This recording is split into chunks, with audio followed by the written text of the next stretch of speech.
السلام عليكم دمانتين asxaabta qaaliga ah kusoo dhawaada muuqaalkan oo aynu kaga hadli doono qaabka loo sameeyo maskaxda labaad ama second brain. inaad samaysato maskaxda labaad waa mid aad u muhiim ah qarnigan aynu joogno ee information age-ka ah. waxaa daqiiqad kasta ama saacad kasta kusoo maraya malaayiin macluumaad oo aad u baahan tahay inaad weelayso ama aad kaydiso. maskaxdaaduna ma wada qaadi karto mana wada xasuusan karto waxyaabahaas macluumaadka ah. waxaa laga yaabaa inaad imika qaar badan oo kamid ah u baahan tahay, qaar badan oo kamidna aad u baahanayso mustaqbalka dhow iyo mustaqbalka fog. saas darteed waxaad u baahan tahay inaad qorto oo aad samaysato maskaxda labaad. maskaxda labaad maxay tahay? maskaxda labaad waxay noqon kartaa inaad qorto warqad iyo qalin adigoo isticmaalaya ama book. waxa kale oo noqon kartaa inaad si digital ah u isticmaasho adigoo isticmaalaya applicationo ka caawinaya inaad wax qorto sida Notion oo kale iyo applicationo kale oo badan oo aad ku samayn karto waxyaabaha aad rabto inaad qabato. su'aashu markaa waxay tahay maxaad ugu baahan tahay inaad samaysato maskaxda labaad ama maxaan ugu baahanahay inaad maskaxda labaad samaysato? saynu hore u soo sheegnay maskaxdaad wax walba ma wada kaydin karto mana wada qaban karto. saas darteed waxaad u baahan tahay inaad qorto fikradaha, macluumaadka iyo qorshayaasha mustaqbalka aad ka leedahay adigoo adeegsanaya sidii aynu soo sheegnay book, qalin, warqad iyo si digital ah inaad isticmaasho Notion ama website ama applicationo badan oo kuu sahlaya inaad balaangareyso, qorsheyso, nidaamiso noloshaada. barnaamijyadaas waxaa kamid ah aad isticmaali karto Notion baa kamid ah, waxaa kamid ah Taskada, waxaa kamid ah OneNote, waxaa kamid ah Obsidian, Rome Research baa kamid ah, waxaa kamid ah Evernote baa kamid ah, PUP baa kamid ah, Standard Notes baa kamid ah. waxaas aynu soo sheegnay oo dhan dhammaantood applicationadaas waxay ka caawinayaan inaad nidaamiso oo qorsheyso noloshaada adigoo isticmaalaya si digital ah. marka macluumaadkan hadda aan ka hadalnay ama linkiyadan hoosta ayaan idin dhigi doonaa qaybta description-ka, halkaas ayaad ka raaci doontaan. anigoo kale tusaale Notion ayaan isticmaalaa oo aan ku qorsheeyaa ama aan ku qortaa to-do listigayga iyo waxyaabahan rabo inaan qabto. kuwan kalena waa tijaabin kartaa, linkiyadooda hoos ayaan idinku dhaafayaa. markii la baaray dadka nolosha horumarka ka gaadhay waxaa la ogaaday badankoodu inay qoraan howlahooga ama howlaha ay rabaan inay mustaqbalka qabtaan inay qoraan. waxayna kaa caawinaysaa inaad dadaal samayso kuna foganaato qorshaha aad nolosha ka leedahay adigoo focuska saaraya, mar walbana fiirinaya waxa kuu dhiman, waxaad rabto inaad qabato iyo waxaad u baahan tahay inaad dhamaystirto. tijaabadan ila samee haddii aad rabto inaad guul ka gaadho ama aad wax xaqiijiso, shay aad xaqiijiso, waxaad qortaa marxaladaha ay hawshaasi kula marayso adigoo siday u kala horeeyaan muhiimadda u siinaya oo kala qoraya. kadibna deadline samee ama waqti ay ku cayiman tahay, waqti ay ku dhamaanayso. tusaale ahaan weegan oo kale waxaad rabtaa inaad waxa iyo waxaas qabato, hawl kuu taalay inaad qabato, qor hawshaas. waxaad rabto inaad qabato, waxaad rabto inaad bilowga qabato, saas u qor, tijaabi. hawshaas waxaan rajeynayaa inaad ku guuleysan doonto haddii aad waqtiga si fiican u isticmaasho, si toosana aad wax u qorato oo aad ku dhaqaaqdo. tusaale labaad haddii aan idin siiyo, tusaalaha labaad wuxuu noqon karaa tusaalahan waxaad rabtaa inaad noqoto YouTuber. waxaad rabtaa inaad samayso kanaal YouTube oo dad badan ku xidhan yihiin. go-aankaas markaad gaadho waxaad isweydiisaa saddexdan su'aalood midkood adigoo qoraya. qoraalkuna wuxuu kaa caawinaya inaad xasuusnaato pointyada muhiimka ah ama qodobada muhiimka aad rabto inaad aad meel maskaxdaada meel la dhigto iyo naftaada.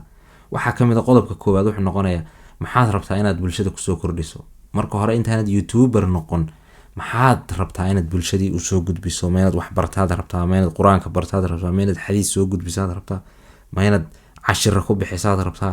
su-aasha labaadna waxa weye magac. markaad topic hesho ama teemaha ama barnaamijka aad ka hadlaso waxaad u baahan tahay inaad hesho magac.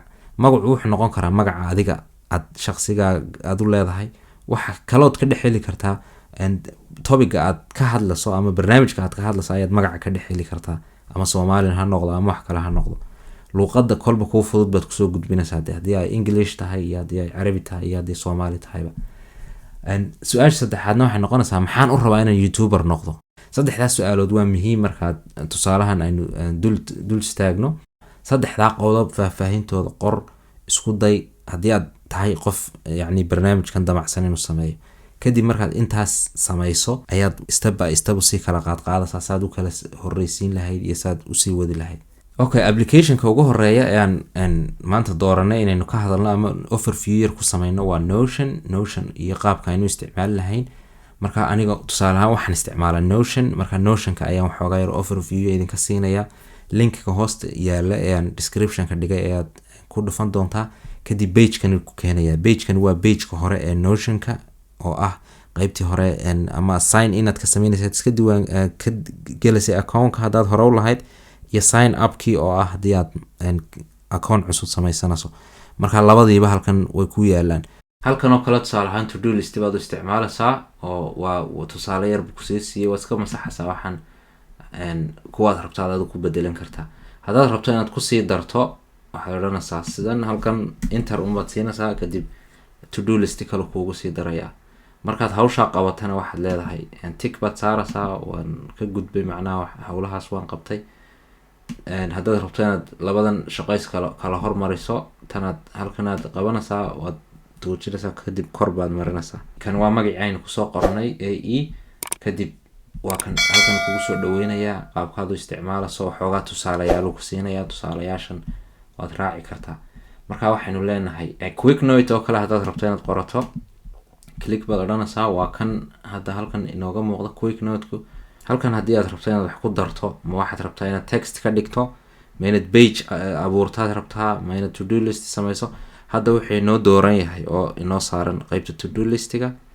soo qaybta to do listiga aynu ku socon. haddaad heading rabto inaad samayso heading 1 2 say u kala waaweyn yihiin heading 1 kaas ugu weyn kana ku sii xiga waa sidii aynu casharadii hore kusoo qaadanay HTML-ka headingnadan waynu kusoo marnay. haddii aad rabto inaad dib ugu noqoto headingnadan aynu soo marnay HTML-ka qaybta sare ayuu kaaga soo muuqan doonaa halkaas kaligareeb halkaasaad ka helaysaa cashirkii aynu kusoo qaadanay HTML-ka. table baynu odhananaa table baan ku tijaabinaa. tableka imsaad rabtaa inaad ka dhigato halkan aad ka kordhin kartaa rowga iyo column-ka.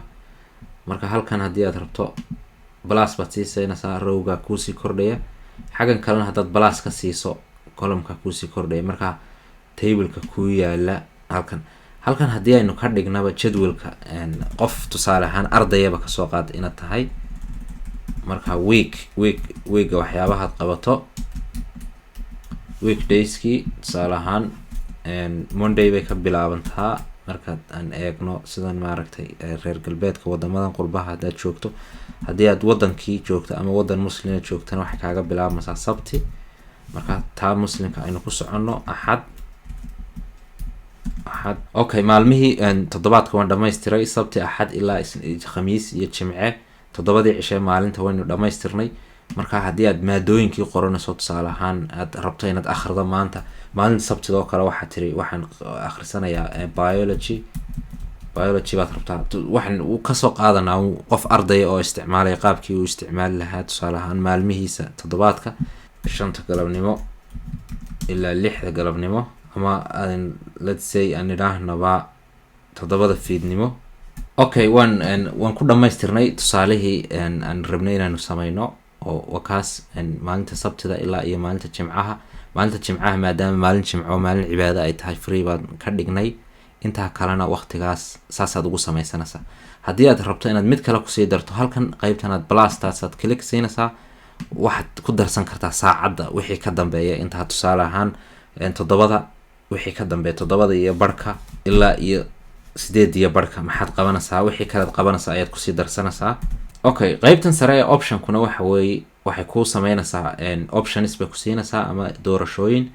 qaybtani waxa weeye tusaale ahaan option-ka header column waa qaybtan oo haddii aad on ka dhigto qaybtaas ku mark gareynayaa. haddii aad qaybtan header row inaad samaysan rabtana qaybtanaad ku dhufanaysaa waad move gareyn kartaa duplicate baad ka samayn kartaa oo double tusaale ahaan saas double kuugu noqonayaa. haddaad rabto inaad wax kasii badbedesho maalmaha halkan aad wax kaga sii dardari kartaa maadooyinka iyo saacadaha. taasi waa taas tusaalahaas aynu kaga gudbaynaa qaabka loo sameynayo tableka. okay create a subpage haddii aad rabto create baad leedahay page gaar kuu furayaa. subpageka magac baad u bixinaysaa waxaad odhanaysaa tusaale ahaan new page magacaad doontaad u bixin kartaa ama tijaabo baynu odhan karnaa tijaabo. kadib halkan pageka wuxuu ku leeyahay cover ku dar haddii aad cover rabto cover baad ku dari kartaa midabkaasuu kuu soo dooray laakiin waad bedelan kartaa change the cover dheh. marka waxyaabahan oo dhan waad ku bedelan kartaa. haddii aad rabto inaad mid kuu gaara aad computerka kasoo qaadatana upload baad halkaa ka leedahay kadibna upload file kadib saasaad ku keenaysaa. galleryga waa gallery caadiga iyo default-ka ku app ugu talagalay in dadku ku isticmaalaan. Unsplash waa website sawirada iyo waxyaabaha lagu iibiyo iyagoo freeyana laga helo. marka Unsplash-ka xataa waa tagi kartaa. waxaynu ka dhigan karnaa waxa la waxaad doonto star bal aan nidhaahno xidig oo kale, xidigahaas ku soo baxaya, sawirkaas aynu soo qabsananaa. sawirkaan soo qabsatay wuxuu toos ku keenayaa qaybtii coverkii. Reposition markaad tiraahdo qaabkan aad u jiidaysaa, intaad click siiso ayaad ama qaybta hoosaad tusinaysaa ama qaybta sare ama qaybta dhexe saad rabtaad sawirka position ugu sameynaysaa. saas aynu ku dayno. icon haddii aad rabto inaad ku darto, iconaduna waa kan waad bedelan kartaa oo iconka aad rabto ayaad soo qaadan kartaa. aynu nidhaahno iconkeenu diyaaradaas ayuu inoo noqday. iconka diyaaradaas aynu ka dhigananaa. comment haddii aad rabto comment waad ku dari kartaa. waxaad odhan kartaa waa page tijaabo ah. haddii aad rabto halkan list inaad samayso pagekan maxaad rabtaa inaad kusoo bandhigto, designka saad rabta ayaad ka dhigan kartaa oo aday ku khusaysaa qaabkaad u isticmaalayso. laakiin Notion wuxuu ku suuro gelinayaa waxyaabo badan oo kaaga baahnaa inaad ama qalin iyo buug isticmaasho ama aad program qorto oo code samayso oo aad website iyo ama app samaysato ama app lacag aad isticmaasho isagoo free ayaad samaysan kartaa. haddii aad rabto inaad samayso heading baad u samaynaysaa. waxaad leedahay qorshaha aad rabto inaad halkan ku qorto bartaan aad isticmaalaysaa. tusaalihii marka dhaweed aynu ka hadlanay ahaa inaad YouTube samaysanayso, waxaad halkan ku qoraysaa waxaan rabaa macnaha YouTube plan baad odhanaysaa. YouTube plan qorshaha YouTube-ka kaaga yaala inaad samayso, waxyaabaha aad u baahan tahay baad halkan ku taxanaysaa. okay, saddexdaas su'aalood markaynu saa u qoranno waxaynu samayn karnaa mid walba halkanaan ciwaan gaara kasii dhigan karnaa. oo tusaale ahaan saanaad usoo qaadanaysaa, waxaad samaysanaysaa title baad ka dhigaysaa. kasoo qaad title, halkan title inoo samee, heading yar, headingkaas inoo samee, kadib halkaa inoogu qor maxaan rabaa inaan soo gudbiyo. halkan waxaad taxaysaa waxyaabahaad soo gudbinaysay. tusaale ahaan waxaad rabtaa inaad waxbarasho soo gudbiso. waxbarashadaas waa inay ahaataa waxaad garanayso oo aad dadka ku dhaanto ood soo gudbin karto.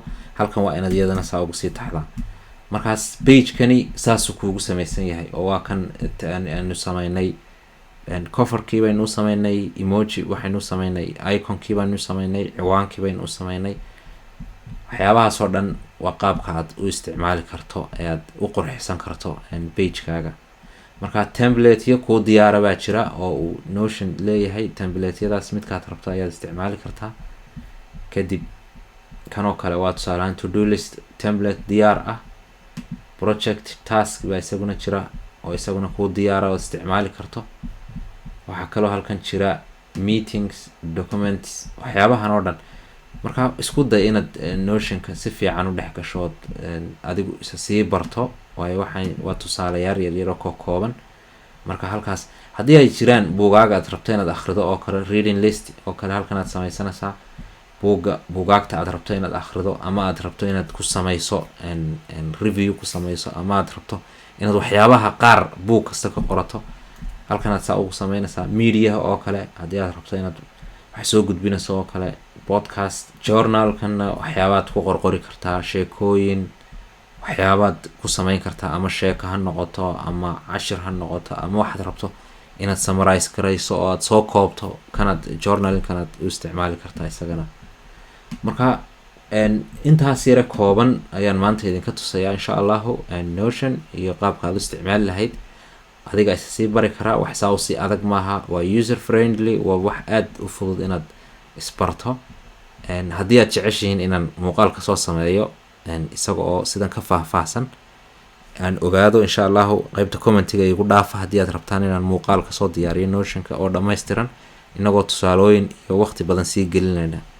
intaasaan ku koobaya intii aan rabay inaan idinka tuso tusaalahan. marka Notion waa website-kan oo aad isagoo abana heli karto, isaga oo website-dan aad isticmaali karto. intaas waxaan kusoo koobayaa muuqaalkii koobnaa ee aynu kaga hadlanay qaabka loo samaysto maskaxda labaad iyo muuqaalkii aynu koobnaa aynu kaga hadlanay qaabka loo isticmaalo Notion oo aynu rabnay inaan waxoogaa yar idinka tusiyo. inta aynu ku kulmi doono muuqaalkan oo kale insha Allah waxaan idin leeyahay dhammaantiin nabadgelyo.